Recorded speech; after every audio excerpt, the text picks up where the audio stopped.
Hello friends, welcome back to our channel.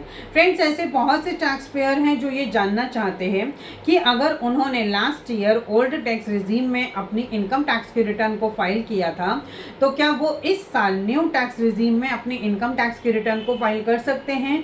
Means कि क्या वो अपने टैक्स रिजीम को बदल सकते हैं, और साथ में अगर वो अपने टैक्स रिजीम को बदलते हैं तो क्या उसमें कोई पेनल्टीज पे करनी होंगी, और ऐसे कौन से टैक्स पेयर्स हैं जिनको टैक्स रिजीम को चेंज करने का बेनिफिट मिल सकता है।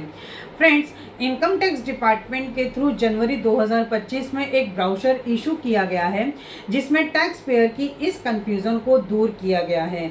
तो आज की इस वीडियो में हम इसी टॉपिक में बात करेंगे। फ्रेंड्स, अगर आपने अभी तक मेरे चैनल को सब्सक्राइब नहीं किया है तो आप अभी कर दीजिए, क्योंकि इससे मुझे मोटिवेशन मिलता है आपके लिए ऐसी वीडियोस को आगे लाने के लिए। सो फ्रेंड्स, वीडियो स्टार्ट करते हैं। फ्रेंड्स, जैसा कि आप सब लोग जानते हैं कि टैक्स रिजीम 2 टाइप्स की होती हैं, old tax regime and new tax regime. Old tax regime में आपको डिडक्शंस और एग्जेम्पशंस मिल जाती हैं, लेकिन आपको टैक्स ज़्यादा देना होता है, और न्यू टैक्स रिजीम में आपको डिडक्शंस और एग्जेम्पशंस नहीं मिलती हैं, लेकिन आपको टैक्स कम पे करना होता है। अब फ्रेंड्स, ये जानते हैं कि ऐसे कौन से टैक्स पेयर्स हैं जो अपने टैक्स रिजीम को चेंज कर सकते हैं। फ्रेंड्स, अगर आप ओल्ड टैक्स रिजीम को ऑप्ट करते हैं तो जैसा कि मैंने आपको बताया कि आपको डिडक्शंस और एग्जेम्पशंस मिल जाती हैं, जैसे आपको पीपीएफ, अगर आपका कैपिटल गेन से इनकम है, हाउस प्रॉपर्टी से इनकम है, तो उस केस में आपको इन सब के बेनिफिट्स मिल जाते हैं, और आपको सेक्शन 87A में 12,500 रुपये तक का भी क्लेम कर सकते हैं। लेकिन न्यू टैक्स रिजीम में सैलरीड पर्सन जो हैं वो अपनी स्टैंडर्ड डिडक्शन को क्लेम कर सकते हैं, और साथ ही सेक्शन 87A की रिबेट वो 25,000 रुपये तक ले सकते हैं।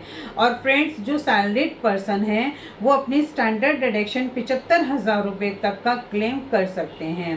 अब फ्रेंड्स, ये जानते हैं कि ऐसे कौन से पर्सन हैं जो अपने टैक्स रिजीम को चेंज कर सकते हैं। फ्रेंड्स, अगर आप सैलरीड पर्सन हैं, अगर आपकी हाउस प्रॉपर्टी से इनकम हो रही है या आपकी कैपिटल गेन से इनकम हो रही है, तो आप हर साल अपनी टैक्स रिजीम को चेंज कर सकते हैं।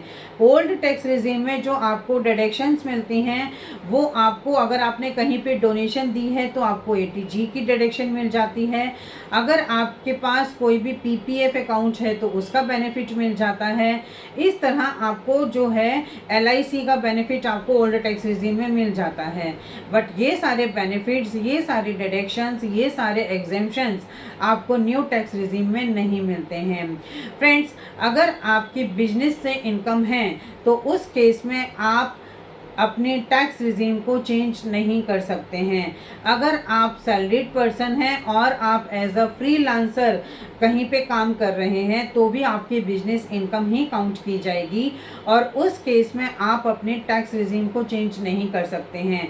लेकिन अगर बिजनेस पर्सन अपने टैक्स रिजीम को चेंज करना चाहते हैं तो उसका सिर्फ एक ही प्रोसीजर है कि उन्हें इनकम टैक्स के पोर्टल पे जाके फॉर्म 10IEA फिल करना होगा, वो भी ड्यू डेट से पहले, 31 जुलाई से पहले आपको अपनी इनकम टैक्स के रिटर्न को फाइल करने की जो ड्यू डेट है उससे पहले इनकम टैक्स के पोर्टल पर जाकर फॉर्म 10IEA को फिल करना होगा, तभी आप अपने टैक्स रिजीम को चेंज करके अपनी इनकम टैक्स के रिटर्न को फाइल कर सकते हैं।